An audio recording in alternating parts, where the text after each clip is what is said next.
Hello दोस्तों, मेरा नाम है शशांक गर्ग। आपसे आपका पूरा 11th क्लास की बेसिक्स से लेकर पूरा एडवांस टीएस गरेवाल हो या डीके गोयल हो, सारा कोर्स हम इस सीरीज में कवर करेंगे। 11th class accountancy. मेरा नाम है शशांक गर्ग और आप मेरा टेलीग्राम चैनल ज्वाइन कर सकते हो। Shashank sir accountancy 11th class के नाम से ज्वाइन कर लेना। वहाँ पर आपको चैप्टर की सारी पीडीएफ मिल जाया करेंगी, साथ साथ क्वेश्चन भी हम करेंगे। तो स्टार्ट करते हैं 11th class accountancy with basic accounting term.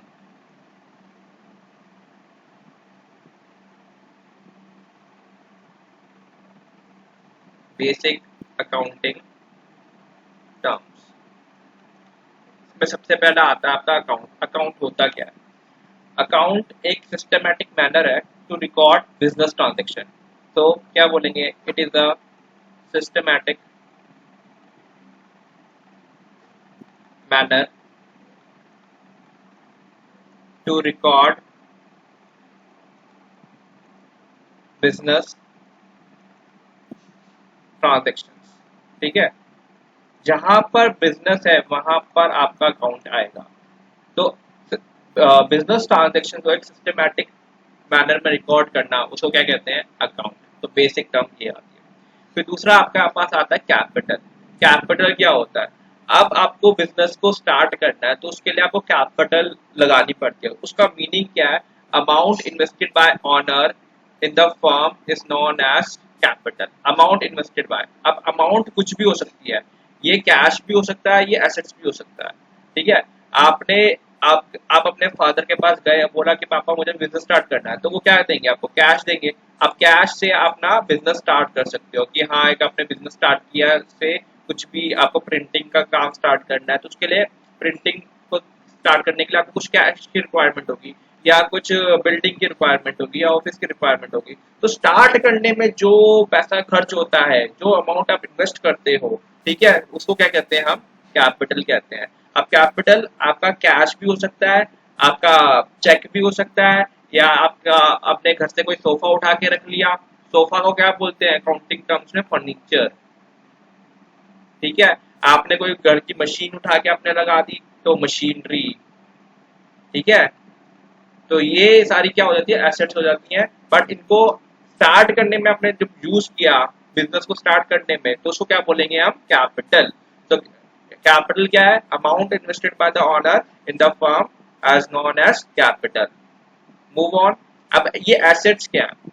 अब एसेट्स आपकी ना वैल्यूएबल थिंग्स है। Valuable things owned by business.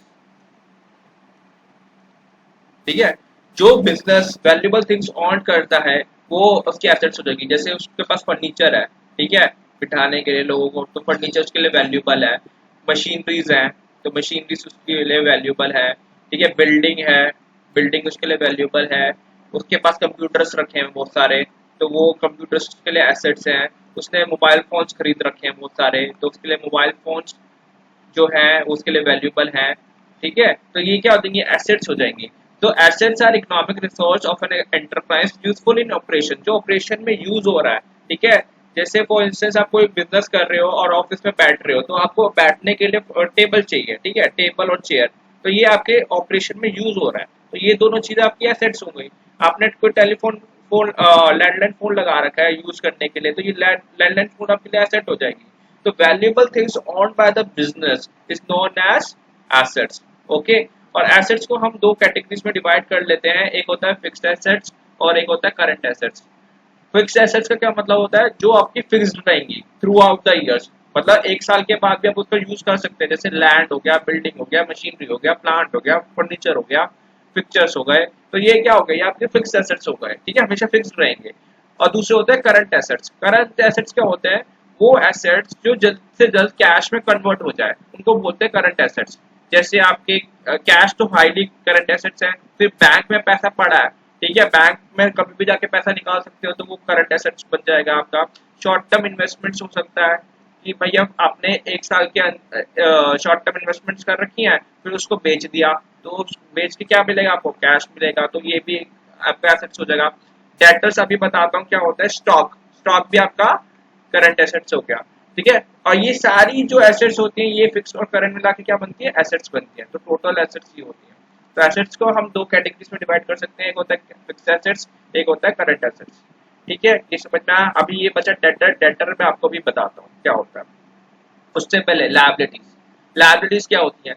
Liabilities देखो, फॉर इंस्टेंस आप ये हो, ठीक है, और एक पर्सन ये है, ठीक है।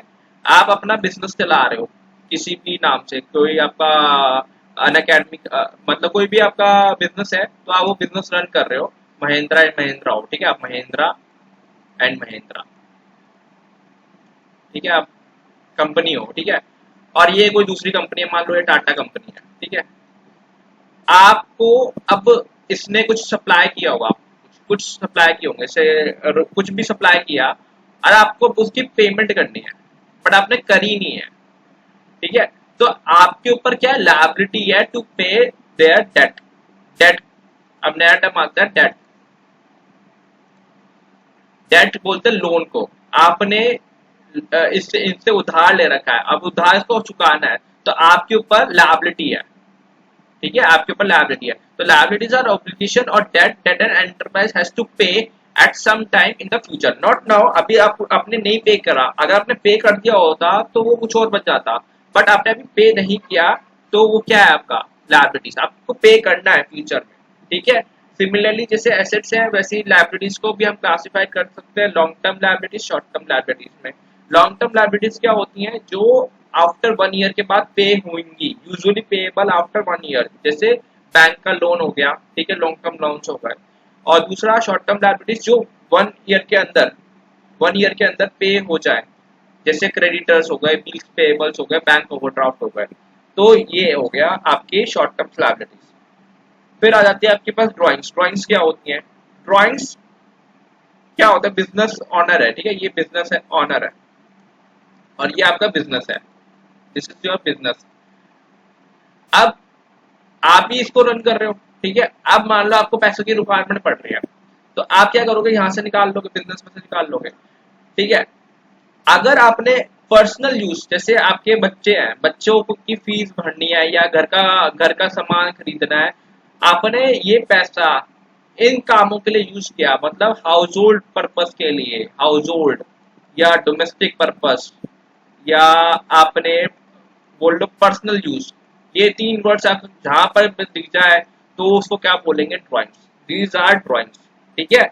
आपने पैसा विड्रॉ किया, आपका फुल राइट है पैसा विड्रॉ करने का, बट आपने वो पैसा इन कामों के लिए यूज करा, तो वो क्या बन जाता है आपका,